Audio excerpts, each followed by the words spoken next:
estimate mo kung kasya ka dyan kung walang pa doon. Yan. Hi guys! So, for today's vlog, as usual, parang dalawang vlog ko na to na naaabutan nyo ako na hindi pa nakakaligo. Na hindi pa nakakaligo. So today, nakapambahay ako because our goal is for me to learn how to drive. Honestly, pangalawang beses, actually ate tinuruan mo ako back in high school. Yung may sasakyan pa tayong red, yung pangkarera, tanda mo nun sa Sterling. Pero bakit 1 minute lang ako tinuruan ng ate ko. So, I'm not sure if nabago na ba yung teaching skills. Tanda na ako. Oo, kasi nung una, diba, yung nasa left pa yung ano nun, manubela nun, tapos pinalipat ng dito sa right. So, yun. So, hi Beshies, good morning and welcome back sa aking YouTube channel. Andito na ulit ngayon ang inyong ate Jaja. So, yun nga, for today's vlog, it's dalawa lang yung goal ng vlog na to. It's either I learn how to drive or mag-drive si ate papuntang Lumian. Dalawa lang yun. So, ako personally, I think dun ako, hindi ako masyadong nag-worry sa yung normal na daan. Pero pag kayong mga paligo-ligo na ng todo or kaya yung pag magpa-park, dun ako, yun yung alam ko na magiging weakness ko sa pag-drive. But let's see mamaya. Ang ate, kailan ka natuto mag-drive ate? High school pa, papa mo pa ang nagturo. Oh, yun. Si father. So, pinapasa niya na sa akin ang trono. Pero tinuruan ka rin ng tito nun. Tanda ko yun eh. Marunong ka na nun. Marunong ka na. Kasi nagturo. Honor niyo pa ang ginagawa. Okay. Akala ko naman, ang Tito Vio ang una nagturo sa'yo mag-drive. Yun pala si Papa. Okay. Get. So, marami pala nagturo sa atin mag-drive. Ang pinsan ko and si Papa. Dati kasi guys, may honor kami. Alam niyo yung honor na may mga pangalan ng sticker sa una? Meron pa ako noon, nakalagay pa rin Sharina Janino. Pak. Tapos, syempre, nabenta na yun. Dahil kailangan ng pera ni Papa mag-abroad nung buhay pa siya. Punta siyang Taiwan. So, yun yung mga sana pala sa honor, no? Yun yung maganda kasi manual. Tapos kahit sabit-sabit yun. Sumabit-sabit ka dun. Kere lang yung magasgas. Ang hirap na sa TUS tong dahil ang ang tigas na ng noon. Si Benson. Although yung mga pinsan ko guys, honestly, meron pa kaming honor yung sa TUS tong. Ang ganda talaga ng sasakyan na like super tagal na noon. Mga bata pa lang kami. Talagang honor na siya. Tapos, yung mga pisan ko, doon nag-aaral sila. Sa ibang pisan ko naman, may jeep, may honor, may marami silang sasakyan. Ako, ayoko talagang aral pa sana dahil wala pa naman ako sasakyan. But, ayan yung ganyan, like, kailan ako babalik dun sa Ikaw mag-drive pa ba? Oh, hindi mo pwede pabalik sis, sa hirap ng daan. Ate, yung totoo, kaya ba today? Si ate hindi tumatabi. Yan. I mean, kagaya ng bell. Hindi tumitingin si ate sa Kasi baka magulan. Tsaka hindi baka batuhin tayo ng cellphone niya. Pwede ka naman bukas na bintana. Hoy, tabi. Mag-a-adjust na lang talaga. Pero may mga bad drivers na yung ganon tumatawid na sobrang bagal. Talagang bubusinahan ka. But we're on the good side. Look at our view guys. So ayan. Medyo mahirap kasi dito guys ang drive kasi sobrang kipot ng daan. Ayan yung struggleism. Diba? Ayan, tabi ka aso. Beep. So yun. Yun yung mga dilemma. But I think it's time na matuto na ako mag-drive because I'm turning 30 next year. And gusto ko talaga kumuha ng sasakyan. Tsaka mahirap din na wala kang sasakyan sa amin sa probinsya dahil pag talagang magpapa-tricycle ka talaga. Si mama actually nung nag-opera atin, sinabihan niya ako. Sabi ni mama, anak, kumuha ka ng sasakyan. Siguro dahil syempre na-operahan. So hirap ng lagi naka-tricycle. Tapos lagi kaming aasa lang sa mga pinsan namin kapag mag-drive palabas. Buti kung hindi busy, kung free and nandito sa Batangas. Ito talaga, alam mo feeling ko pag natuto ka palabas niyan, pwede ka na mag-Maynila. Sobrang stress ng daan namin dyan guys. As in, kaloka. Training ground. Tanda ko no, nung tinuruan si Tito na ate mag-drive, binuksan pa ni Tito yung pinto, tapos nasa likod kami ng sasakyan. Tapos yung Tito Biyogo na pa, uy, si ate nagda-drive. Tanda mo yun? Tanda ko yun. Ang grabe naman memory mo, Zay. Oo. Kasi ano yun, si Tito, marunong na pala sa ate mag-drive noon, but di ko makakalimutan yun. Pinag-drive ng Tito ko, si ate. Tapos nasa likod kaming sasakyan, dalawang sasakyan yun. Ang kaka, sabi, parang sino ba nagdadrive? Parang hindi si ano. Ay, parang papasok, ayun. Saan pa rin gagawin natin? Atras. Ay, atras naman siya eh. Eh kasi may kasunod tayo. Meron ba? May Pansin. So, magwa-wait ka kung sino magbibigay. Oo. Pwede naman tayong umatras. Kung walang- Punta tayo doon. Kaso, Okay. Wait, may nasa may likod. nasa likod. Snowflakes doon si G. The lesson is magpa-cute para alam mo kung sinong aatras. Yung gwapo naman ng driver. Kahit Ayun, na. kung pa ba yan? Ay, parang may itsura, hindi ba? Parang si Benz. Shout out to my cousin. Kanina pa namin siyang nai-imagine sa Especially For You. So, pag tatawid, syempre, pag pwede ka mag-half dahil Oo, ito pwede naman naman. siya. And Oh, then stop lang signal daw. ka. Pag ganun, signal. Oo, signal Tas- pababa. Like yung normal na tawid. Okay. Parang normal na tawid pag tao ka. Oo. Tingin ka lang left and right. Kung basta ba. Tapos pag feeling mo malapit na yung sasakyan, syempre di mo i-under yung kaya abante yung... Okay. Medyo na, ano na natin, nag-grasp na natin. Nasa main road na tayo.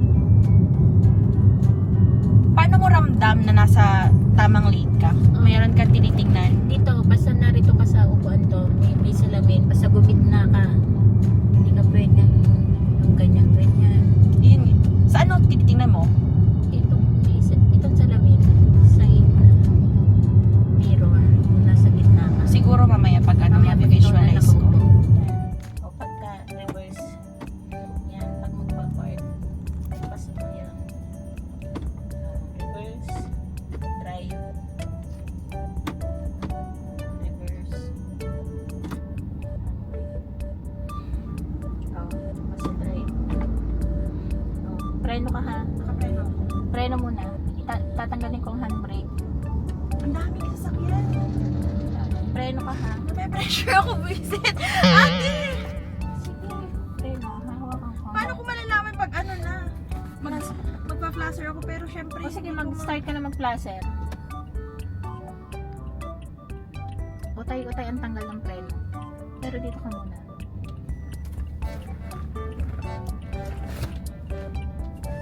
Nape-pressure ako, ang daming pumapasok.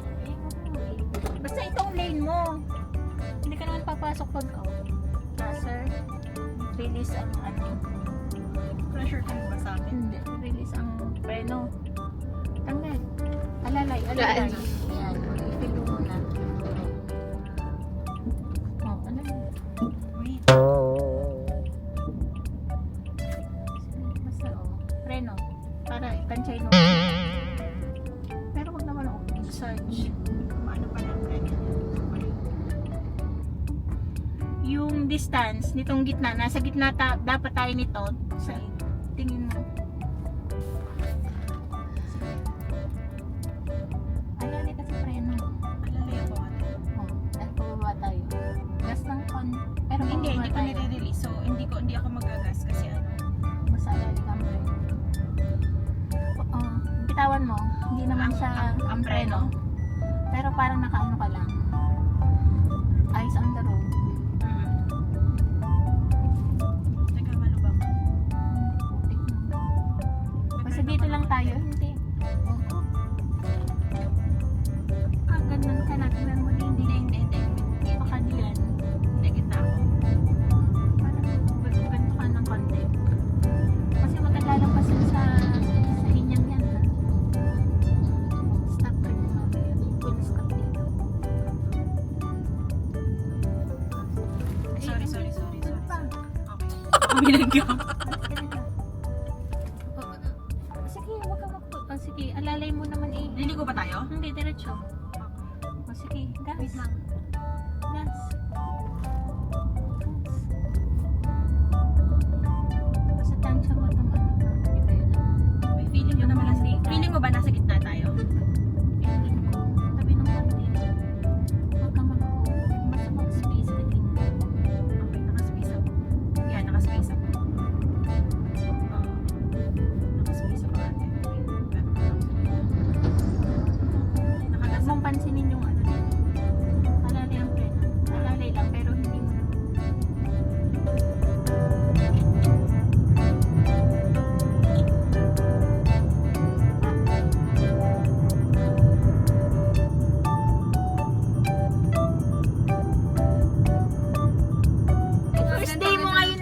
First day.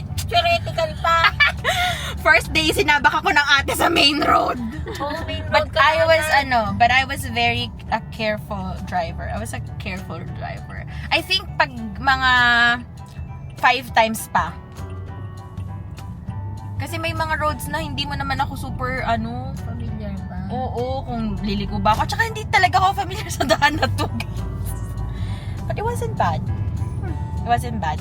Ang naging problema ko nung una, naninigas ako sa Manobela. Abado ka. Oo, pero nung nahuli na doon ko, mas nakapa yung nung naglambot ang kamay ko. Anyway. Saan ka tayo Lomi? Doon na lang sa Sa may... kay Joey? Hindi, doon na lang sa may Konde. Konde? Oo, Garahe? doon sa garahe. Ah, yun ka. Hindi, pagpapunta natin, di ba daan natin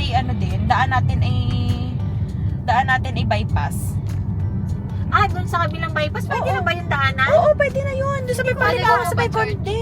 Oo, ang nasa isip mo, yung normal na daan ng Ay, hindi. Dati po Pwede kasi na nung yung dumaan kami daanan. dun ay sarado po ang daan. Hindi, Oo. pwede na. Doon sa kabilang side. Nakadaan ka na? Di ba tong atin, papunta sa atin. Yung, Oo. mag-left ka. Oo, yung Oo, diretso. pwede. Ay, talaga? Yeah, pwede na. Doon kami dumadaan papuntang Tumuklay.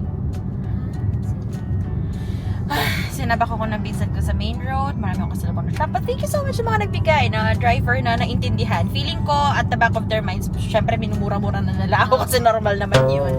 But it's okay. I had fun. Pero siguro mga pa yan. Mga 5 times pa ate. Mga 5 pa yan, masasanay na ako. Walang theoretical. Wala, tingnan mo lang tinuruan niya ako dun sa cambio. Nakaupo na ako sa driver's seat. Ay, Diyos ko. But it was fun. I'm so happy. Konti pa. Mga siguro 5 times pa. Matututo rin ako. Pero syempre pag natuto ako ng mga day 1, mabagal pa ako. But it's okay. At as long as umuusad. Meron na to. Ano ba ito nag-record? So yan. Tapos na kami ng aming driving lesson. Si Biel daw for next year na. Siguro nahilo talaga siya sa akin sa drive ko. But hindi talaga ako bad driver for today. Sa self-proclaimed ko siya. Pero diretso na kaming lumian. Kasi yun talaga guys. Dapat talaga lumian kami. Pero parang malapit na sa konti na lang pa Rosario na. Pero ang lapit na pala nun, no? Oo. Hindi na siya yung kagaya ng dati na super layo. Anyway, so yun, maglalomi kami. Sama ko kayo syempre sa lumian. Andito na lang din tayo, diba?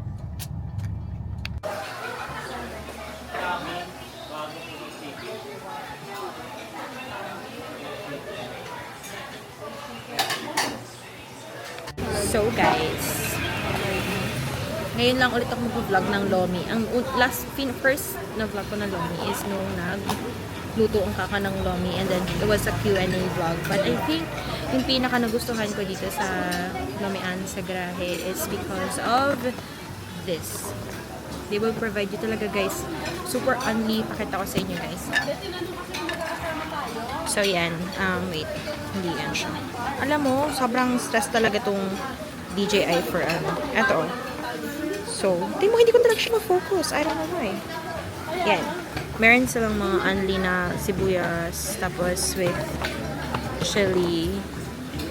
And bawang. So, ito kasi yung nagpapasarap minsan sa Lomi. Yung mga condiments. So, yan. Calamansi din unli. So, di ba? Bongga. What's your thoughts on my driving skills?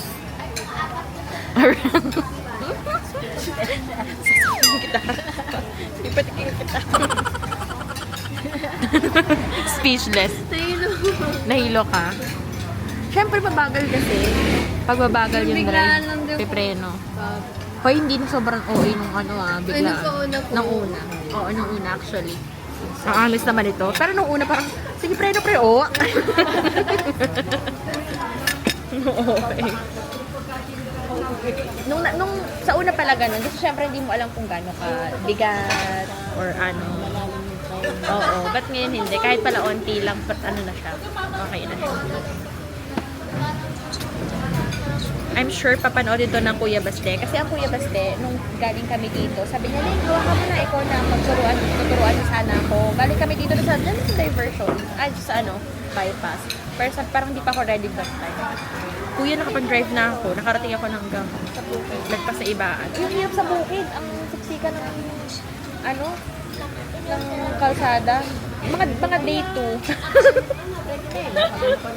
Grabe talaga yung pinagawa sa akin ng ate. Yung paahon. Pero let's see, pag na-drive ko yun, grabe. Pag may kasalubong ka dun, ka-stress. Pagpabalik, oh my God, bubusugin ko muna yung sarili ko. Ayan na guys. Ayan na guys yung lomi natin. So, I'm so excited.